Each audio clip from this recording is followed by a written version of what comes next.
El abuelo se detuvo a mitad del bocado. Toda la mesa de acción de gracias quedó en silencio, excepto por el hijo menor de Vanessa, que pateaba la pata de su silla. Espera, dijo el abuelo Howard, bajando el tenedor. Tú pagas el alquiler de tus padres. Se me hizo un nudo en la garganta. Papá se limpió la salsa de la comisura de los labios como si nada. Tiene 22 años, Howard. Los adultos aportan. Mamá asintió demasiado rápido. Y Vanessa tiene 2 hijos. Ella necesita más ayuda. Vanessa miraba fijamente su plato. Yo estaba sentada en el otro extremo de la mesa, con mis zapatos negros de panadería, los mismos que aún tenían restos de harina alrededor de las suelas de mi turno de esa mañana. Me dolían las piernas debajo de la mesa. Tenía las manos cruzadas sobre el regazo porque no sabía qué hacer con ellas. El abuelo miró de papá a mamá, y luego volvió a mirarme. ¿Cuánto?, preguntó. Papá soltó una risita. Eso no es precisamente una conversación para la cena. ¿Cuánto, Roxanne? Tragué saliva. 900. El tenedor de Vanessa resbaló contra su plato. La expresión del abuelo cambió tan rápido que me asusté. Hasta ese momento, el día de Acción de Gracias había sido exactamente como lo esperaba. Ruidoso, concurrido y, de alguna manera, aún así organizado en torno a los problemas de Vanessa. Ella llegó tarde con sus 2 hijos, dejó sus abrigos en el sofá e inmediatamente le dijo a mamá que la ropa de invierno era una locura este año. Mamá no le contestó a Vanessa. Me miró. No fue una mirada amable. Ni una pregunta. Solo esa familiar presión silenciosa que significaba que yo debía ofrecer mi ayuda antes de que nadie tuviera que preguntar. Bajé el tenedor porque ya sabía a dónde iba. Papá se recostó en su silla y dijo, Roxanne puede pagar un poco más este mes. No tiene facturas importantes aparte de la de su habitación en la planta baja. Mi habitación en la planta baja. Siempre lo decía como si fuera un apartamento. Era la mitad de un sótano sin terminar, con una cortina entre mi cama y cajas de adornos navideños. Compraba mi propia comida, pagaba mi propia factura del teléfono, lavaba mi ropa después de que todos los demás lo hicieran, y aún así pagaba $900 al mes para dormir en la casa donde crecí. El abuelo había permanecido callado hasta entonces. Ahora apartó la silla. ¿Por qué?, preguntó lentamente, ¿mi nieta paga alquiler para vivir en esta casa? Papá hizo un gesto con la mano. Porque Vanessa tiene 2 hijos. Mamá añadió, Roxanne es joven y soltera. Puede ayudar en lugar de actuar como si la vida fuera difícil. Abrí la boca, pero no salió nada. El abuelo dejó el tenedor con un tintineo seco y agudo. ¿Cuánto tiempo lleva pasando esto? La sonrisa de papá desapareció. Howard, no empieces. El abuelo no lo miró a él. Me miró a mí. Y cuando susurré, desde que cumplí 21 años, se le fue el color de la cara. Antes de continuar, por favor, denle me gusta y suscríbanse, pero solo si realmente disfrutan de la historia. Además, dejen un comentario con su ubicación y hora local. Siempre me encanta saber desde dónde nos escuchan.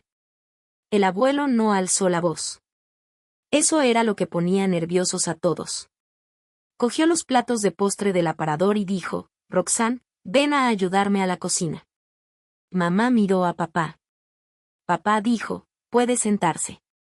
Estamos comiendo. El abuelo sonrió sin calidez. No era una petición tuya, Paul. Mi silla rozó el suelo al levantarme.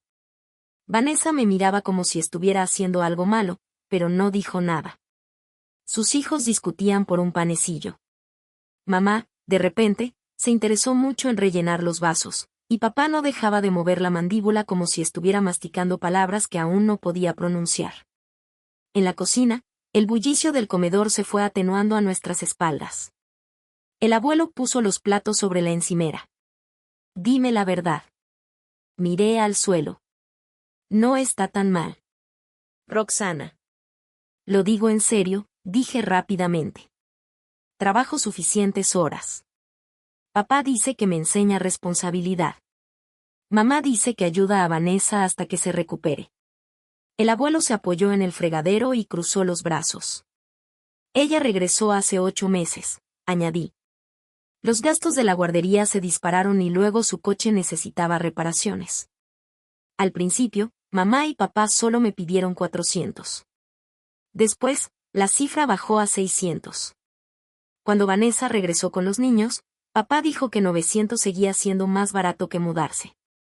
Los ojos del abuelo se entrecerraron. ¿Te compras tu propia comida? Asentí con la cabeza. ¿Teléfono? Sí. ¿Gasolina, ropa, medicinas? Sí. ¿Y todavía te cobran 900 por dormir en el sótano? Me froté el pulgar contra el dorso de la mano.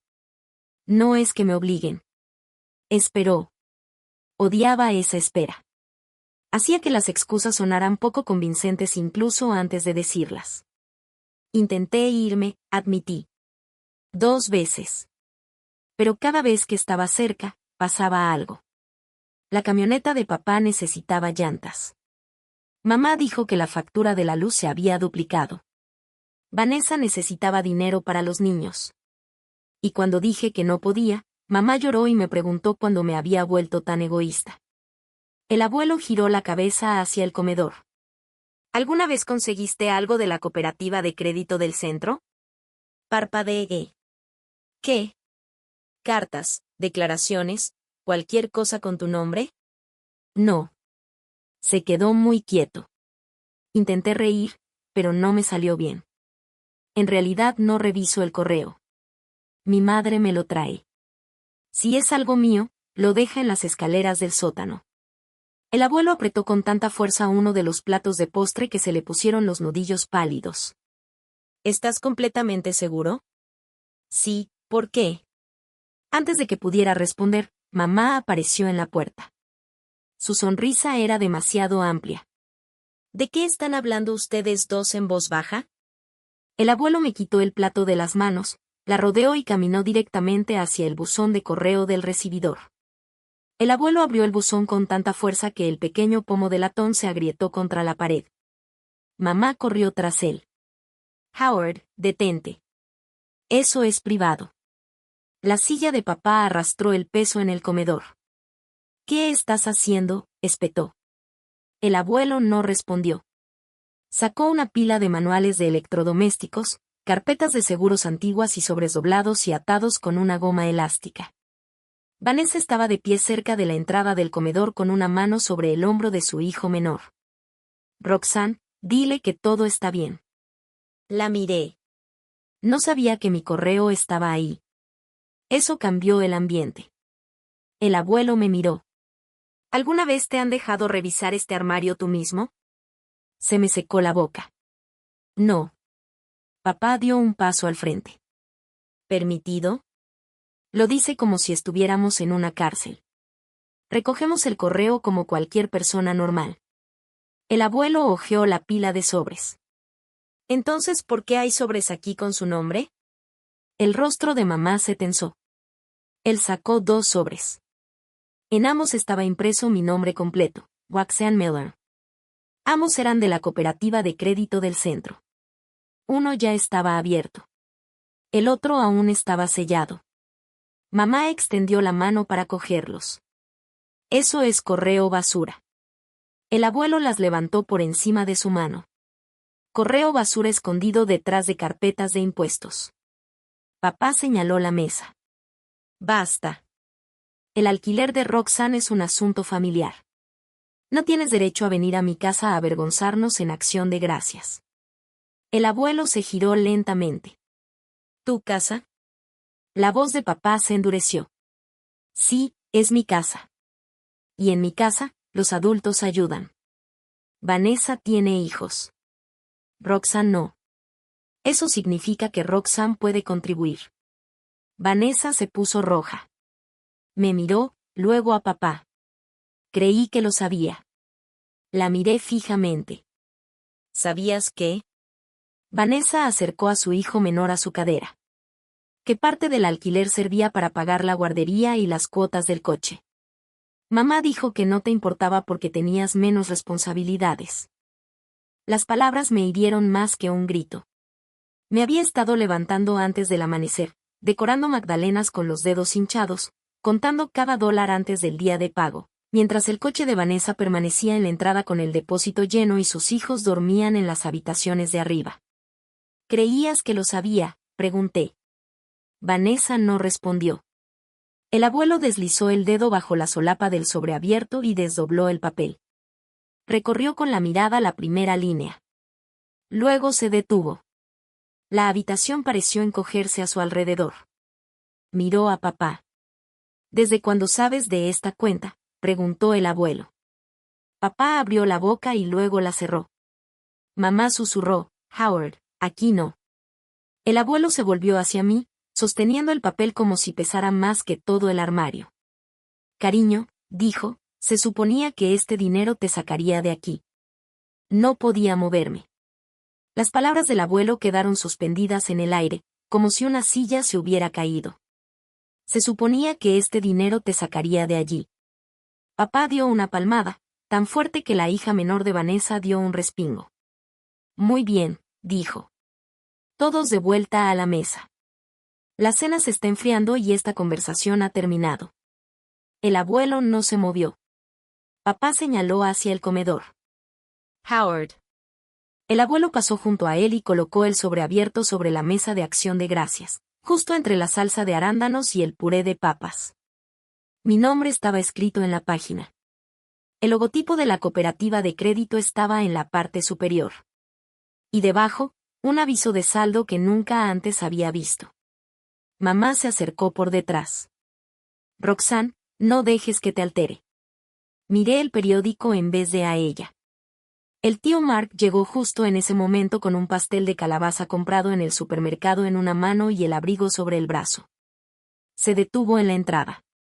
¿En qué me he metido? Nadie respondió. El abuelo dio un golpecito al periódico. Paul y Denise han estado escondiendo el correo de Roxanne. Papá soltó una carcajada. Eso no es lo que está pasando. El abuelo me miró. Después de que tu abuela falleciera, hice los arreglos para que te ahorraran dinero. Se suponía que recibirías la información de la cuenta cuando cumplieras 21 años. Pensé que tal vez estabas esperando para usarla.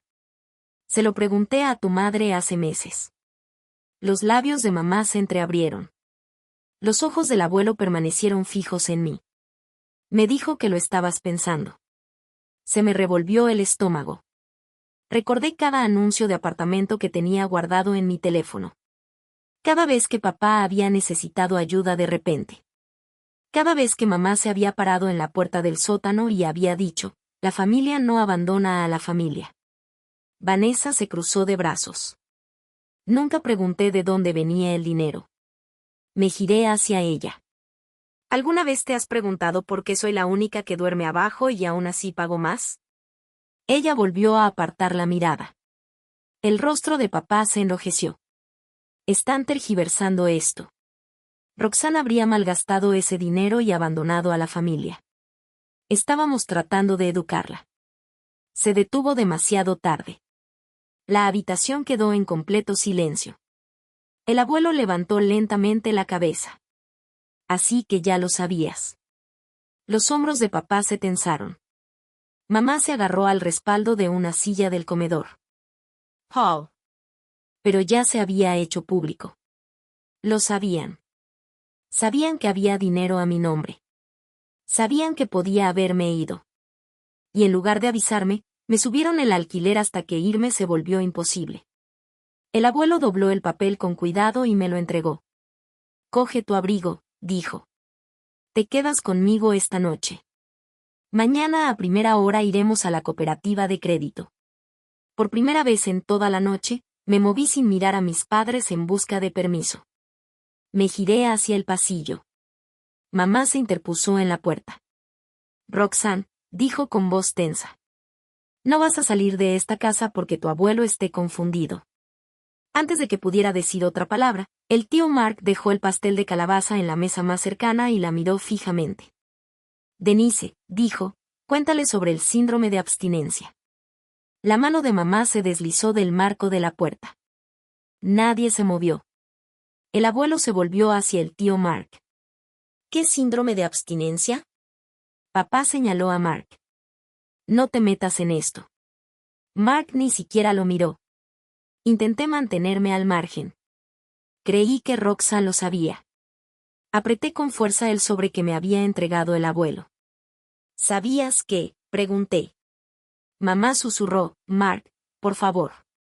Pero el tío Mark negó con la cabeza. No, no después de oír todo esto. Entró más en el comedor, todavía con el abrigo puesto, con el rostro pálido bajo la luz del techo. Hace unos meses, dijo, estaba en el garaje de Paul ayudándole a cambiar la estantería del congelador. Denise salió con su teléfono y estaban hablando de dinero. Vencía el plazo para pagar el coche de Vanessa. Paul dijo que podían descontarlo del alquiler de Roxanne. Vanessa se quedó boquiabierta. Mark la miró. Estabas adentro con los niños.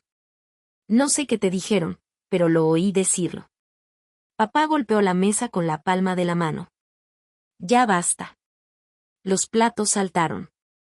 La salsa se derramó por el borde del recipiente. El abuelo no se inmutó. No, dijo el abuelo. No es suficiente, todavía no. Los ojos de mamá brillaban ahora, pero no eran suaves. Parecía acorralada. Hicimos lo que teníamos que hacer. La miré fijamente. ¿Qué tenías que hacer? Se giró hacia mí como si esperara que la entendiera. Vanessa tenía hijos, Roxanne, 2 niños pequeños. Tú tenías ingresos. No tenías personas a tu cargo. Estábamos impidiendo que esta familia se desmoronara. Miré hacia la puerta del sótano. La familia no se desmoronó porque yo la sostuve desde abajo.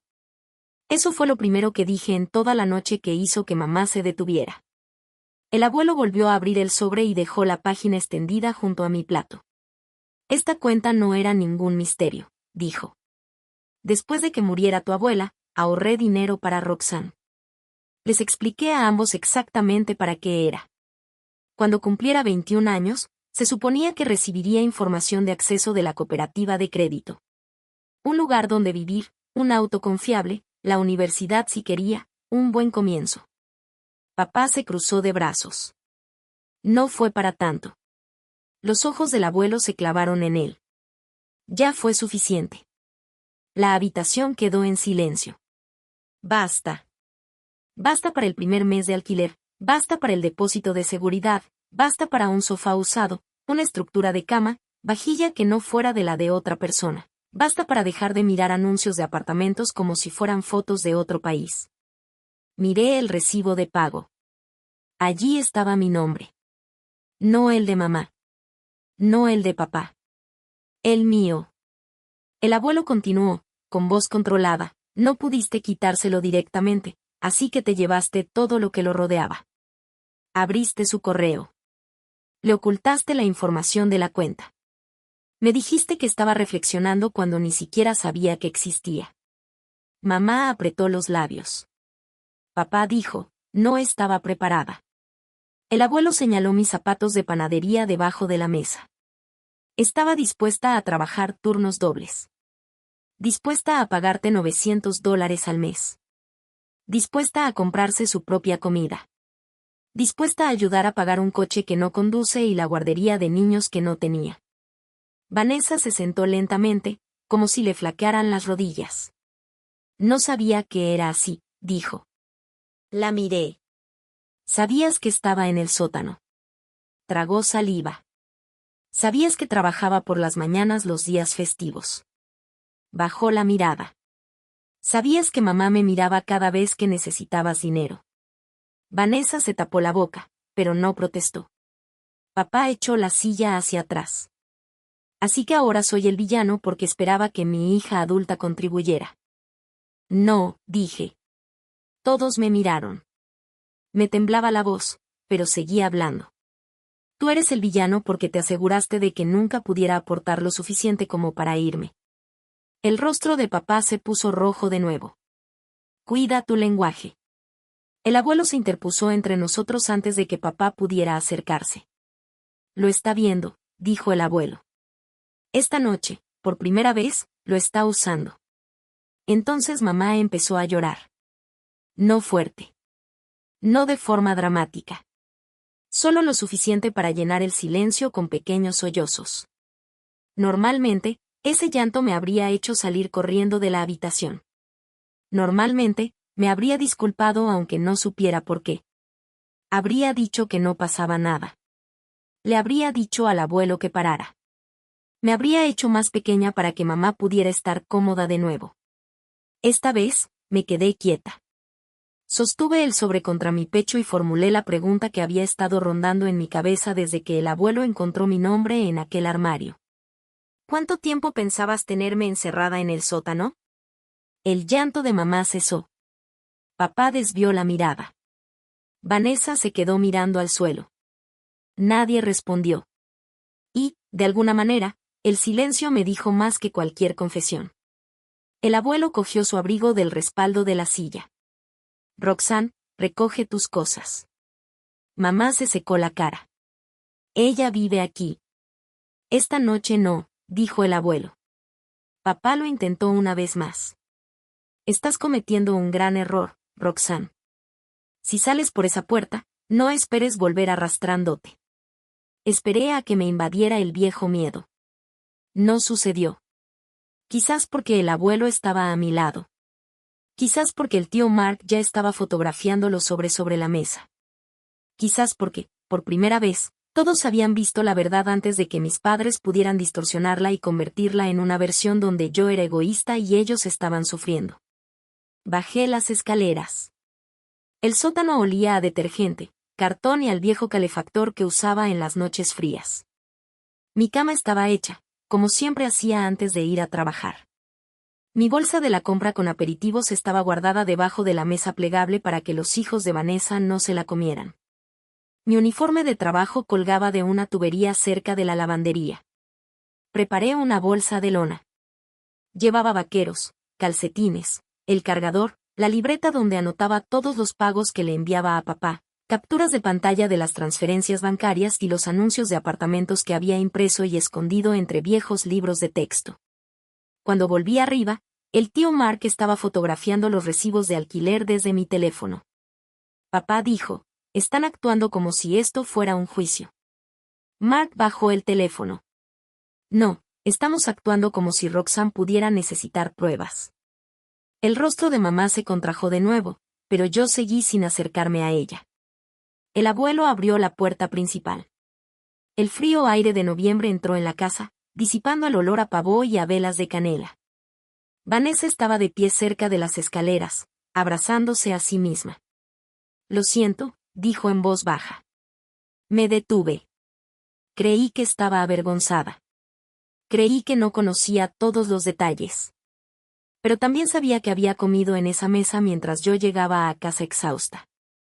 Había dejado que mamá dijera que yo no tenía deudas. Había aceptado ayuda sin preguntar por qué la persona que la ofrecía tenía menos que los demás.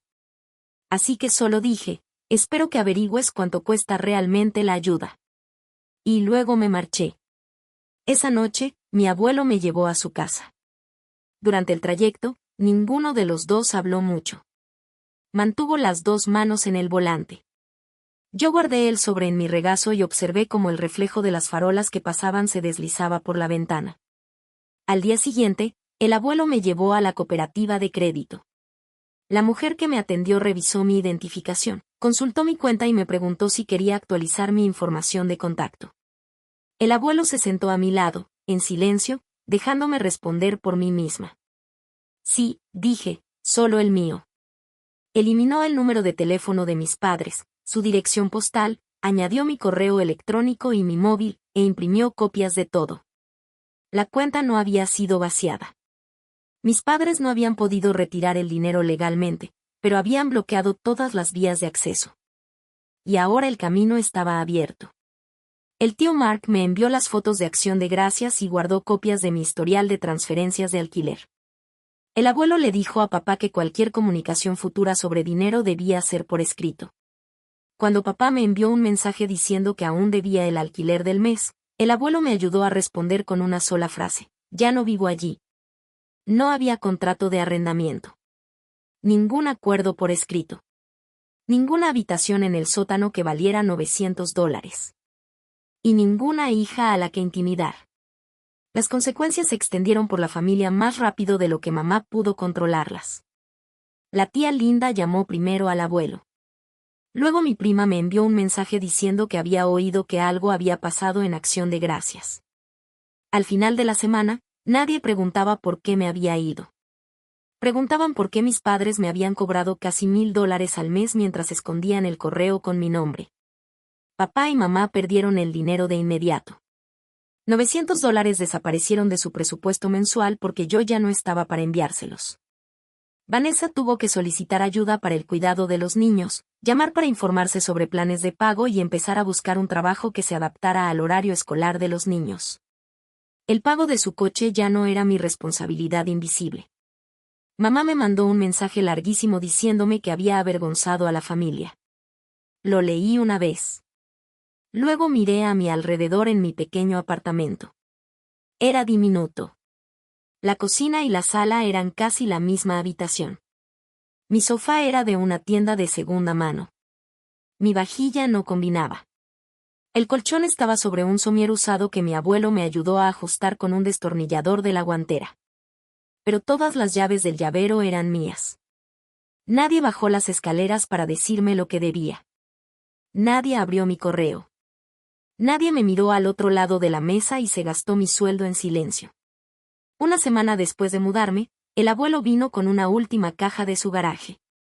Dijo que eran cosas del apartamento.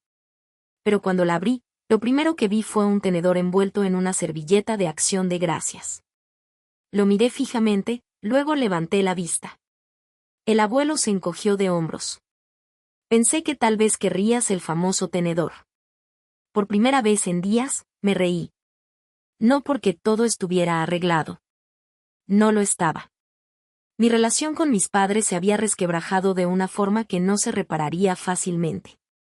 Vanessa y yo hablamos una vez, con cierta incomodidad, y ella volvió a disculparse. Pero le dije que el perdón llevaría más tiempo que una simple llamada. Papá dejó de enviarme mensajes cuando dejé de contestar. Los mensajes de mamá se acortaron cuando la culpa dejó de funcionar. Pero finalmente mi vida encontró la tranquilidad que me pertenecía. Esa noche, guardé el tenedor en el cajón superior de mi pequeña cocina. Luego cerré el cajón, cerré la puerta de mi apartamento con llave y me senté en mi cama, bajo mi propio techo. Ese día de Acción de Gracias, el abuelo no solo me preguntó por qué pagaba el alquiler. Me hizo la pregunta que me devolvió la vida.